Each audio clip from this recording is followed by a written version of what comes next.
Rumah warisan malam itu hujan turun deras saat Ardi tiba di rumah tua milik almarhum kakeknya di desa Waringin. Ia datang di sendirian setelah mendapat surat warisan dari notaris. Rumah itu sudah kosong selama bertahun-tahun. Konon, tetangga sekitar tak pernah berani mendekat. Meski tampak reot, Ardi punya rencana besar merenovasi rumah dan menjual tanahnya. Tapi ada satu bagian dari rumah itu yang membuatnya penasaran. Sebuah sumur tua di belakang rumah, tertutup lempeng dan besi dan rantai berkarat. Suara dari dalam sumur. Malam pertama, Ardi sulit tidur.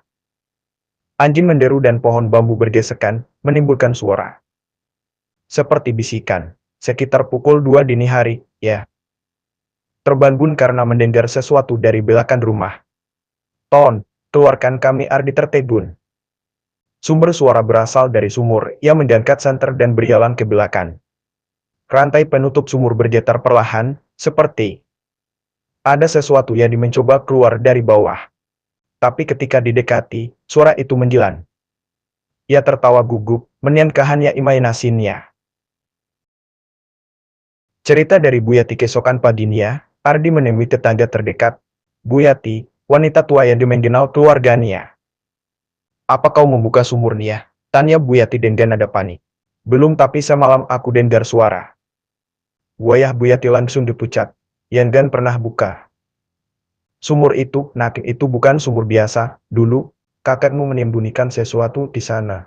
Orang-orang yang menjilan di warga percaya itu tempat buang mayat korban pesugihan." Ardi mengerutkan dahi. Ia tak percaya kakeknya sanggup melakukan halaman seperti itu. Rantai yang terlepas. Malam kedua, rantai penutup sumur ditemukan terlepas. Ardi yang panik mencoba mendekat Tuan, tapi saat ia menyalakan senter ke dalam sumur, matanya membelalak. Banyak tengkorak mereka tersusun rapi, seperti ditata. Di antara tulan-tulan itu, ada satu tengkorak yang menatap langsung ke arah Ardi lalu tersenyum. Ardi terjatuh ke belakang, pingsan di tempat. Perianyan darah dalam mimpinya, Ardi bertemu kakeknya duduk di samping sumur dengan tangan berlumur darah. "Aku tak sempat menyelesaikan perianyanku."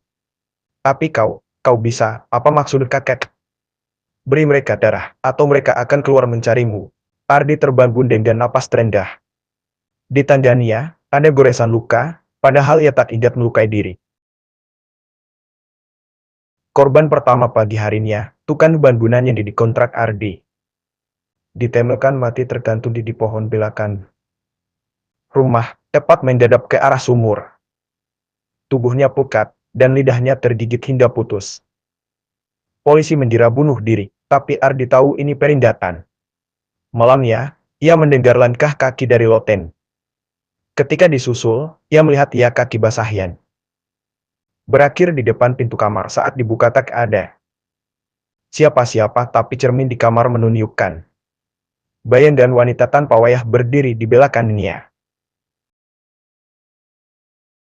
Pengorbanan terakhir. Ketakutan dan putus asa, Ardi memutuskan pergi ke sumur dengan sebilah pisau. Ia berdiri di tepi, menirit. "Apa yang kalian mau?" Suara-suara mulai terdengar dari dalam. Darah tebusannya belum lunas lanjutkan ritual. Dalam keheningan mencekam itu, Ardi tersadar. Kakeknya melakukan pesugihan dengan syarat pengorbanan manusia. Kini, giliran Ardi yang harus meneruskan.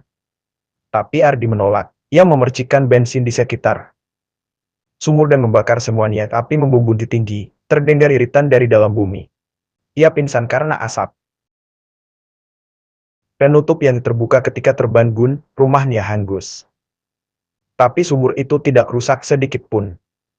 Dan rantainya kini terbuka kembali. Polisi menemukan Ardi dalam keadaan lindung, memegang tengkorak di pangkuannya. Hingga hari ini, rumah itu ditinggalkan. Tapi setiap malam lewat Kliwon, warga masih melihat asap hitam menggepul dari sumur. Dan terdengar suara lirih, "Satu belum cukup, kami masih lapar."